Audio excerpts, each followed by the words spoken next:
जरांगे साहेबांना जो हक्क आहे तो मला नाही. माझ्या बापाचं संविधान तुम्हाला मान्य नाही.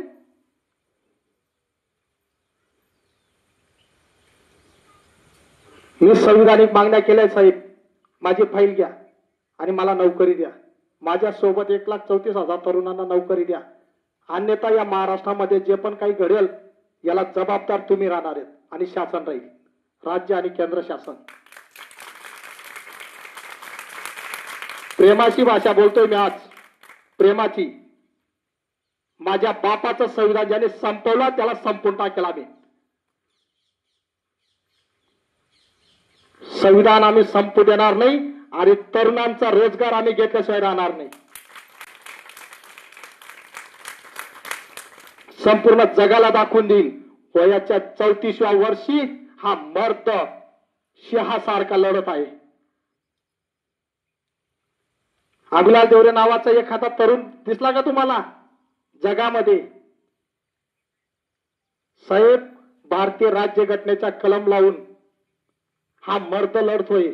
माझ्या बापाचं संविधान वाचवतोय. माझ्या तरुण पिढीचं रक्त, त्याचा रोजगार वाचवतोय मी. रोजगार पाहिजे ते तुम्हाला? संविधान मान्य आहे का तुम्हाला? कोणाला मान्य नाही? कोणाला मान्य नाही? कोणाला मान्य नाही? जगाला दाखवा. आणि ज्या अधिकाऱ्यांना मान्य नाही त्यांना पण दाखवा. माझ्या बापाचं संविधान मान्य नाही त्यांना. साहेब, तुम्ही माझी आई आहेत, माझी माय आहेत, ममताचा सागर आहात. माझ्या बापाकडे माझ्या जीवाची भीक मागा तुम्ही.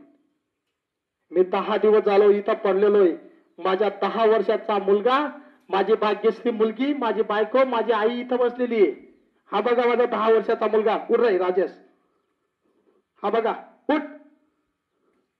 हा बघा माझ्या 10 वर्षाच्या मुलाला घेऊन मी 10 दिवसापासून बसलेलो आहे. माझी भाग्यश्री उठ बेटा. माझी बायको कविता उठ. माझी आई ताई उठ.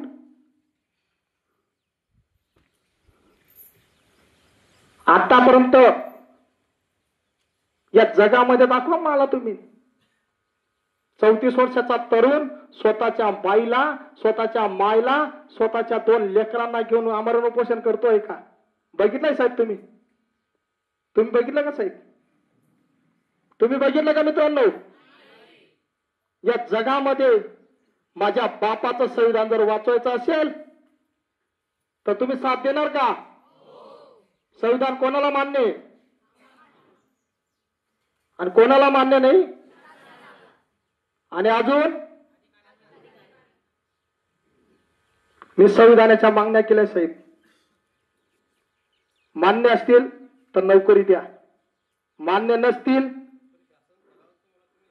शासनाला पत्र द्या. तुम्ही साहेब, मी तुम्हाला भीक मागतोय, तुम्ही माझी आई आहेत असं बोलू नका. माझं पत्र शासनापर्यंत पाठवा ना, रोज पाठवा. 10 दिवसाच्या तुम्ही नोंद दाखवा ना. मग 10 दिवस तुम्ही, आज झाले 10 दिवसाचा रिपोर्ट द्या. साहेब, पहिल्या दिवशी पाठवलं. दादा, मला म्हणणं काय, माझ्या मागण्या रास्त आहेत ना.